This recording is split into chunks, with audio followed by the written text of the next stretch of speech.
Hi, Washington Township. This is Catherine Carey, Director of Assessment, Data Technology, Registration, and School Community Outreach.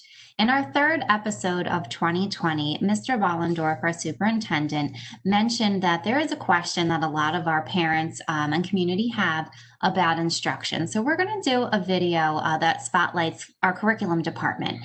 And our Director of Elementary Education, Gretchen Gerber, and our Director of Secondary Education, Dr. Steve Greger, will let us know what will instruction look like at each of the levels and how will assignments and lessons be organized and communicated to students.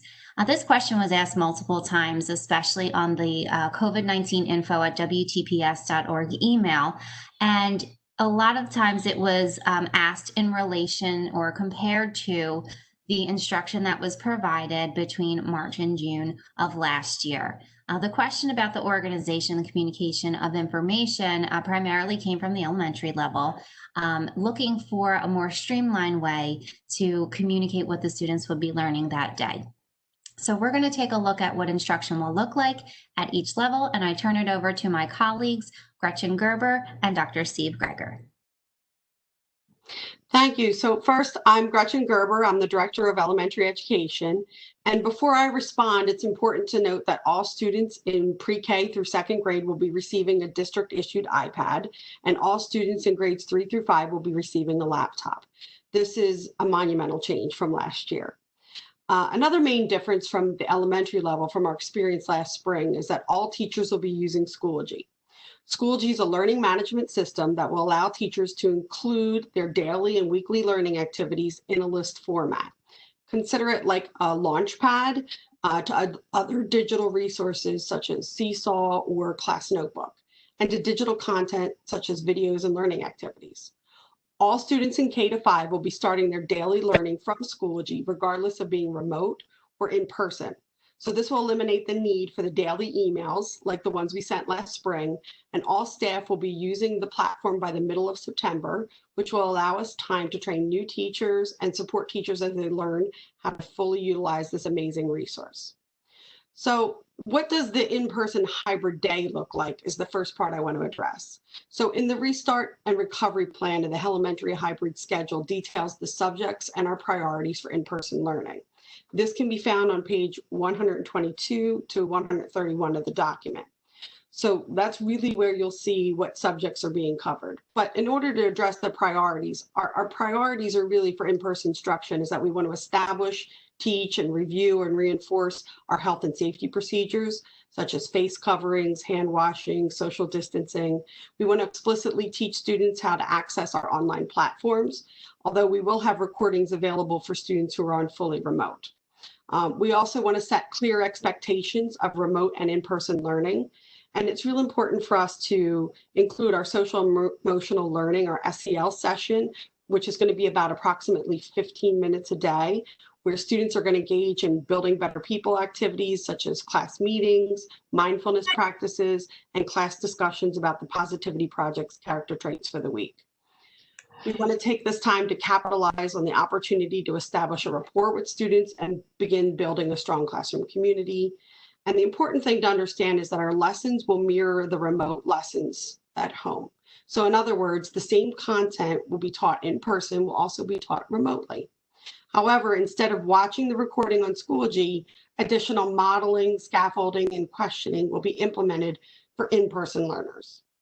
So your next question may be, what do Wednesdays look like? So during Wednesdays, all students, regardless of being in hybrid or in the remote schedule, are going to be assigned additional practice by the teacher. This practice is going to include independent reading time, possibly practice in first and math activities, and other activities aimed to support and supplement instruction. Each homeroom teacher will conduct a whole class synchronous session for all students in their class, regardless of their cohort. We really want to foster SEL growth and student interaction among students who are in the hybrid model and the remote model. So that whole class synchronous session is going to be really important. Students are also going to be encouraged to attend office hours, which will be a time set by each teacher. During this time, students can ask questions and teachers can review content and expectations. Students will also be engaged in learning experiences designed by the special area teachers, their Spanish world language teacher, and our classroom health teachers during Wednesdays. And then what does learning look like for students who are choosing to learn remotely while we're still in a hybrid model? So therefore, the classroom teacher is teaching during the day, however, your child is home. So each child's going to begin their day with a video from the classroom teacher. And our philosophy really is it's going to be the same content, same pacing, but a more flexible time and location. Therefore, students will be engaged in the learning activities for each subject listed for the day in Schoology, and the recorded videos will be included daily and will vary by subject. Teachers will not be able to respond immediately to questions while they're teaching. However, they will be able to respond once the students leave or during their Wednesday office hours. So it's also important to note that services such as basic skills, TAG, or 504 and IEP related services will be delivered both in recorded sessions and live sessions. These will be scheduled on the students' remote days, regardless of whether or not the child is in the hybrid or remote model. If we need to pivot to a full remote schedule for all students, some of the changes expected include the following. There'll be a morning message that will be live for everyone. It will also be recorded for those students that may miss that live session, because that really does outline in detail all the activities for the day. Teachers will provide more live instruction to support learning activities placed on Schoology, and teachers will arrange for small group lessons throughout the week to provide more differentiation, particularly in ELA, which is English Language Arts, and mathematics. So we hope this overview answers some of your questions, but we also hope you recognize our efforts to provide more direct instruction through videos and live sessions. We look forward to a rewarding school year, and we hope to make the best of these unique circumstances so your child can grow and flourish in the 2021 school year. Thanks. Hello, Township. I'm Steve Greger, Director of Secondary Education. Let me start out by saying that we have had a robust training program running all summer for our teachers in the secondary level, specifically on how to design instruction in the hybrid setting through the learning management system of Schoology. So what teachers and parents and students can expect this year is that all lesson material will be delivered through Schoology. It's one-stop shopping.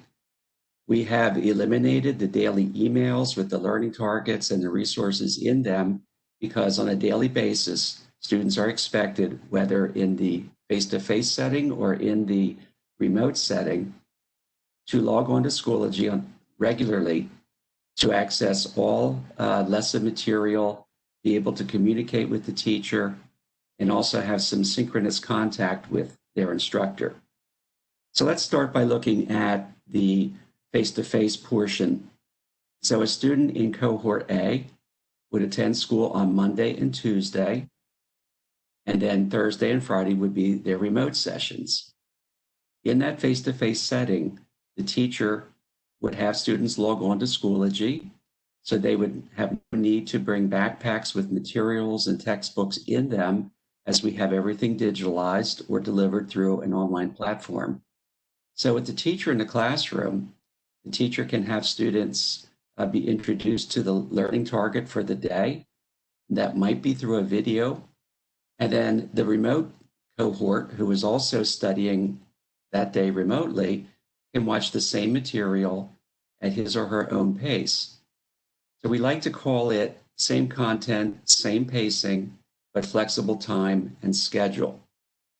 So the students in the face-to-face setting will then, under the direction of the teacher, participate in Nearpod assessments, perhaps Flipgrid videos, and a host of other digital platforms that have been embedded into Schoology. So once again, logging in through ClassLink into Schoology gives the students access to all learning materials and all software related to Office 365, like Microsoft Word and PowerPoint. So that approximate 4-hour session on a Monday would mean that students will go through their period 1 to 4 schedule, and on Tuesday, their 5 through 8 schedule. And at the same time, students in the remote cohort of Monday, Tuesday will learn at their own pace, but yet have opportunity to contact the teacher for additional instruction. The teachers have free license to set up WebExes, team conversations, or Microsoft, Schoology conferences in either individual sessions or small groups. Cohort B flips it the other way in that students go through 1 to 4, 5 to 8 in person, and the other students who were face-to-face Monday, Tuesday are learning remotely. But the content is the same, and that's what makes it so desirable for teachers and students is nobody's off pace. Everybody has access to the same curriculum, but when students are in the remote setting, they have the opportunity to learn at the time and the location where they are most comfortable and where things are the most accessible. So students who need parent support in the remote setting can actually wait until parents come home. And there's no penalty because that's how remote instruction works. In fact, we encourage it to be done in such a way that the students can receive the most support possible. Remote Wednesdays, then, all students are remote, and it's a special opportunity for teachers to connect with their students in a web conference or in some other manner.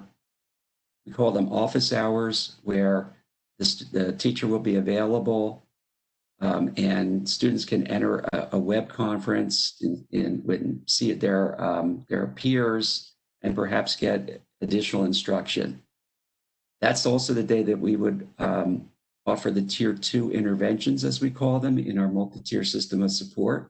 So students who have not attained proficiency on summative assessments, teachers will reach out to them and on Remote Wednesdays provide reteaching and an opportunity to retake that assessment for no penalty. So we're trying to level the playing field, make the curriculum accessible, make learning customizable to the student's experience. And we like to think of it as failure is not an option. So we really hope that our students take full advantage of this opportunity to recover their learning and receive a proficient or above expectations on their summative assessments, which count the most. So I hope that that has clarified some things, and if not, please reach out to us and we will provide additional clarification. We're looking forward to optimizing education at the secondary level to the highest level. We have trained our teachers. We have reworked our protocols for the hybrid environment, and we hope that we will provide the best educational experience possible. Thank you very much.